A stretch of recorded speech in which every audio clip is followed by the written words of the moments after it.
विद्यार्थ्यांनो, आज आपण या व्हिडिओमध्ये इयत्ता 8वी इंग्रजीच्या पुस्तकातील अँड्रोक्लीज अँड द लायन हा जो लेसन आहे त्या लेसन मधील काही टेक्स्चुअल ग्रामरचे वाक्य पाहणार आहोत। Sentence number 1।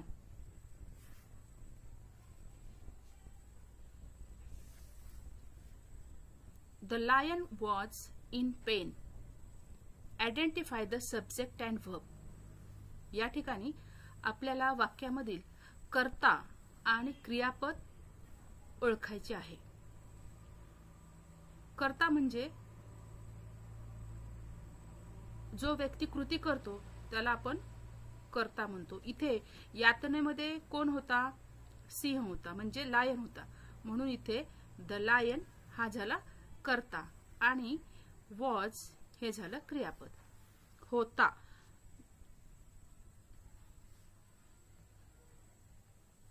Sentence number 2।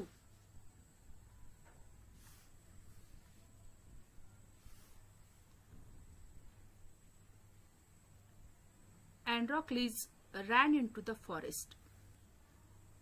Identify the type of sentence.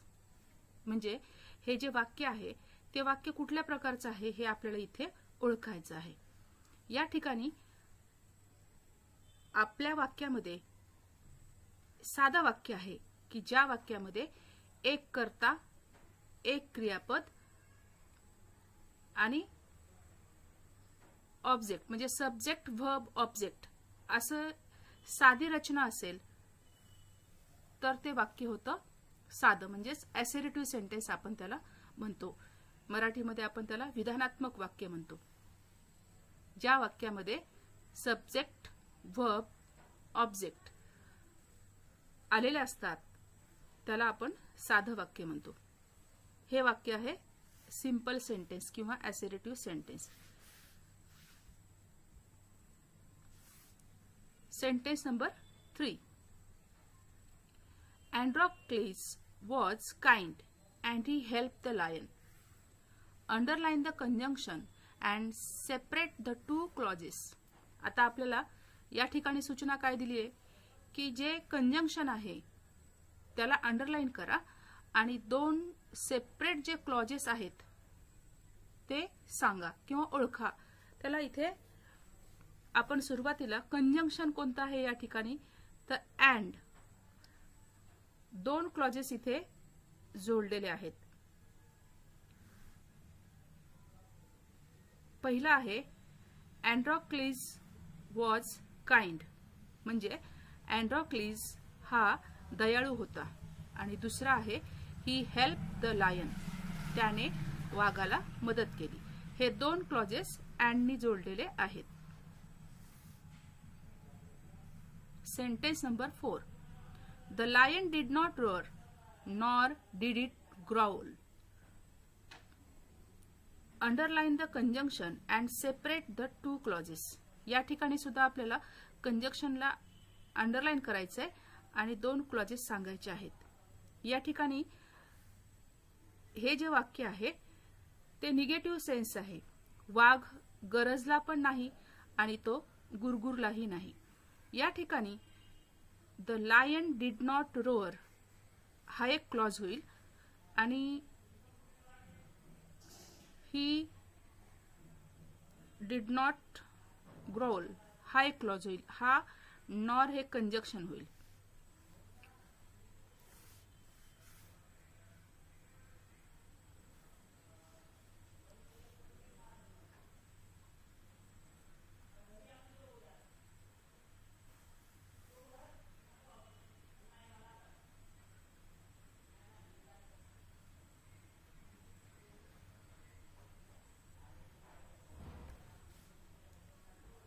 Sentence number 5।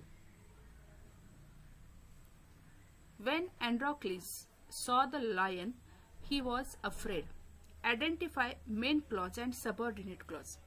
या ठिकाणी आपल्याला मुख्य क्लॉज कोणता आहे आणि सबऑर्डिनेट क्लॉज कोणता आहे हे ओळखायचे। सुरुवातीला आपण मुख्य क्लॉज म्हणजे काय ते समजून घेऊया. मुख्य क्लॉज म्हणजे ते जे वाक्य आहे त्याला स्वतःचा अर्थ असतो. ही वॉज अफ्रेड म्हणजे तो घाबरला होता. आता हा सबऑर्डिनेट क्लॉजचा अर्थ बघूया आपण. व्हेन अँड्रोक्लिस सॉ द लायन, जेव्हा अँड्रोक्लिसने वाघ पाहिला. म्हणजे या वाक्याला अर्थ पूर्ण होतो का? नाही. सबऑर्डिनेट क्लॉज हा वाक्य पूर्ण किंवा त्या वाक्याचा अर्थ पूर्ण होण्यासाठी मुख्य क्लॉजवर अवलंबून असतो. आणि सबऑर्डिनेट क्लॉज मध्ये ओळखण्यासाठी सोपी गोष्ट कंजंक्शन वापरलेलं असतं. म्हणून आपला सबऑर्डिनेट क्लॉज आहे व्हेन अँड्रोक्लिस सॉ द लायन आणि मेन क्लॉज आहे he was afraid.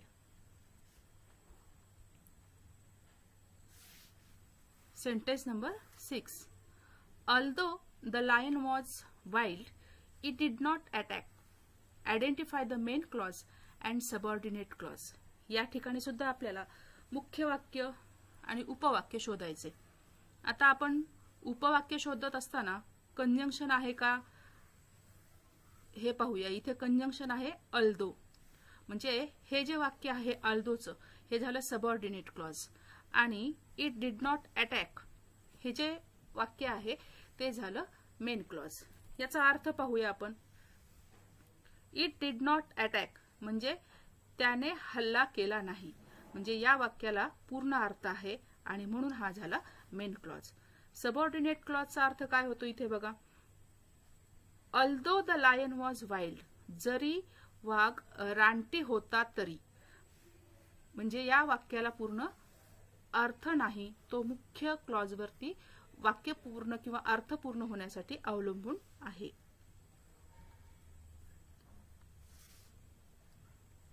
Sentence number 7. Since he escaped from his master, he lived in the forest.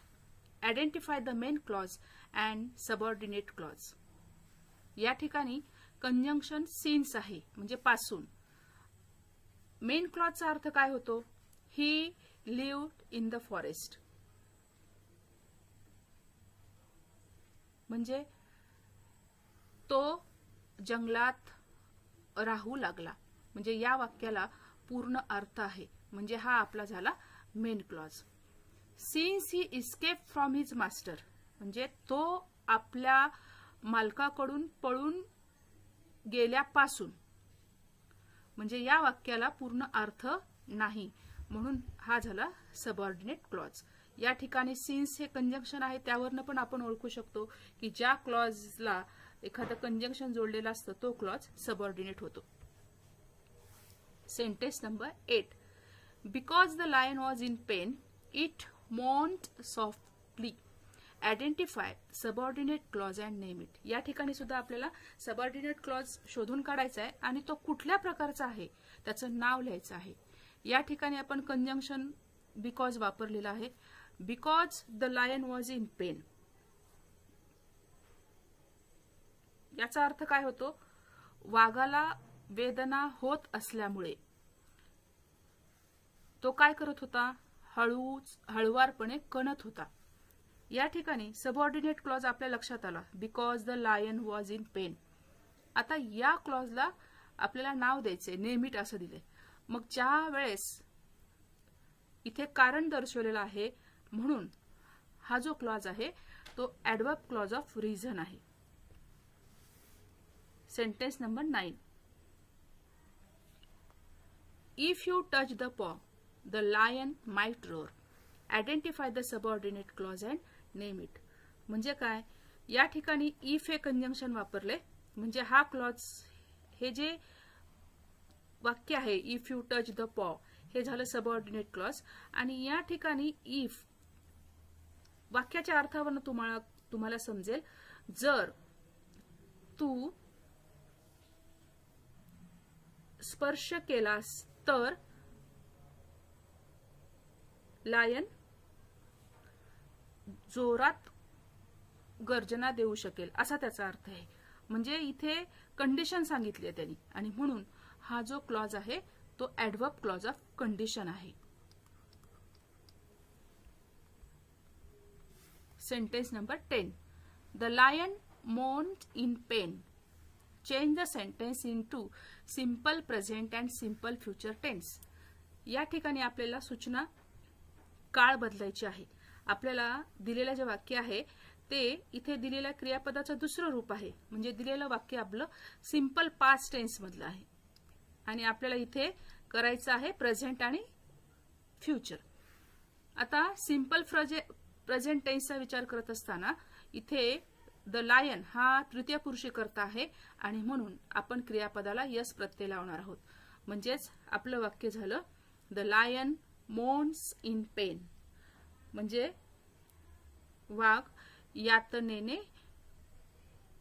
कणत आहे. हा झाला प्रेझेंट टेन्स.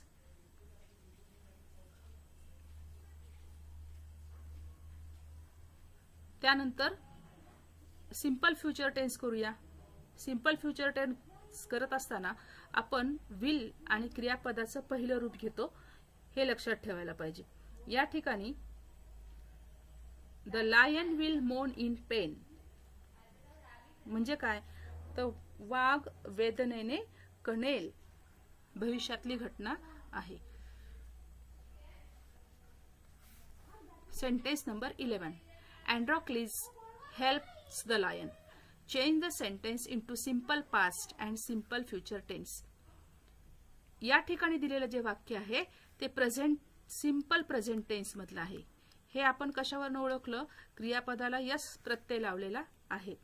आपल्याला आता पास्ट टेन्स करायचंय. पास्ट टेन्स करायचंय म्हणजे या क्रियापदाचं दुसरं रूप घ्यायचंय आणि त्या क्रियापदाचं दुसरं रूप आहे हेल्प्ड. अँड्रॉक्लिज हेल्प द लायन म्हणजे काय, अँड्रॉक्लिजने लायनला मदत केली, म्हणजे हा भूतकाळ झाला. आता आपल्याला सिंपल फ्युचर टेन्स करायचं असेल तर विल आणि क्रियापदाचं पहिलं रूप घ्यायला लागेल. Androcles will help the lion. Will help यावरनं आपण फ्युचर टेन्स मध्ये वाक्य केलेलं आहे. अँड्रॉक्लिज वाघाची मदत करेल. Sentence number 12. He will escape from the master. Change the sentence into simple present and simple past tense. दिलेलं जे वाक्य आहे ते सिंपल फ्युचर टेन्स मधलं आहे, कारण विल आणि क्रियापदाचं पहिलं रूप आहे. आता आपल्याला इथे करायचं आहे सिंपल प्रेझेंट टेन्स करायचा आहे आणि सिंपल पास्ट टेन्स करायचा आहे. प्रेझेंट टेन्स मध्ये आपण तृतीय पुरुषी कर्ता असेल तर क्रियापदाला यस प्रत्यय लावतो आणि म्हणून इथे इस्केप्स म्हणजे हा आपला सिंपल प्रेझेंट टेन्स झाला. ही इस्केप्स फ्रॉम द मास्टर. तो मालकाकडून पळतो. सिंपल पास्ट टेन्स मध्ये दिलेल्या क्रियापदाचं दुसरं रूप म्हणजे इस्केप्ड म्हणजे पळाला, तो मालकाकडून पळून गेला असा त्याचा अर्थ आहे. Sentence number 13. Androcles stretched out his hand and removed the thorn. Identify whether the sentence is simple, compound or complex. या ठिकाणी आपल्याला वाक्य कुठल्या प्रकारचं आहे, म्हणजे साधं वाक्य आहे, मिश्र वाक्य आहे की संयुक्त वाक्य आहे हे शोधायचे. या ठिकाणी जेव्हा दोन स्वतंत्र वाक्य कंजंक्शननी इथे जोडलेले आहेत आणि म्हणून दिलेल्या वाक्याचा जो प्रकार आहे तो कंपाऊंड सेंटेन्स आहे. या ठिकाणी वाक्याचा अर्थ काय होतो, अँड्रॉक्लिज स्ट्रेच आउट हिज हँड. अँड्रॉक्लिजने आपला हात पुढे केला आणि हे कंजंक्शन आहे. दुसरं वाक्य कोणतं आहे, ही रिमूव्ह द थॉर्न आणि काटा काढला. म्हणजे दोन सेपरेट वाक्य आहेत त्याला त्यांनी अँडनी जोडलेलं आहे, म्हणजेच हा प्रकार किंवा हे वाक्य संयुक्त वाक्य आहे. त्यालाच आपण इंग्रजीमध्ये कंपाऊंड सेंटेन्स म्हणतो. Sentence number 14. Though the lion was strong it look weak in pain. म्हणजे काय, या वाक्याचा अर्थ होतो की वाघ जरी द लायन हा जरी शक्तिशाली असला तरी सुद्धा तो वेदनेमध्ये अशक्त दिसला असा अर्थ होतो. या ठिकाणी आपल्याला काय करायचंय, identify the whether the sentence is simple, compound और कॉम्प्लेक्स. दिलेलं वाक्य कुठल्या प्रकारचं आहे ते ओळखायचे. या ठिकाणी साधं वाक्य तर नाहीये. साध्या वाक्यामध्ये सब्जेक्ट, वर्ब, ऑब्जेक्ट असा फॉर्मॅट वापरलेला असतो, तसं तर इथे दिलेलं नाहीये कारण दो कंजंक्शन वापरले, त्यामुळे हे वाक्य कॉम्प्लेक्स सेंटेन्स आहे. दोन वाक्य एखाद्या कंजंक्शनने इथे जोडलेले नाहीत. तर जसं आपण सबऑर्डिनेट क्लॉज आणि मेन क्लॉज मध्ये एक सबऑर्डिनेट क्लॉज मेन क्लॉज वरती अवलंबून असतो, त्या प्रकारे या वाक्याचा अर्थ होतो आणि म्हणून हे वाक्य जे आहे ते कॉम्प्लेक्स सेंटेन्स आहे.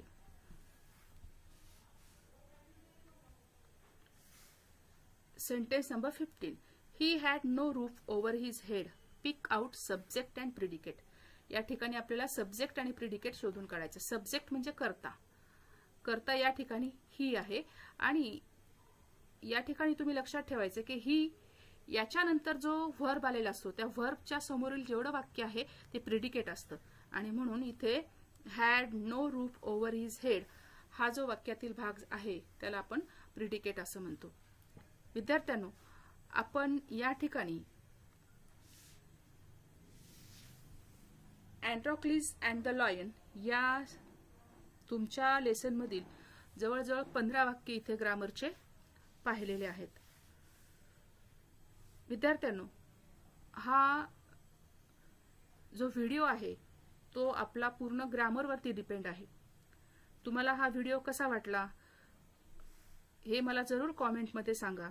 त्याचप्रमाणे आणखीन यामध्ये काही करेक्शन असतील तर कॉमेंटमध्ये सुचवा.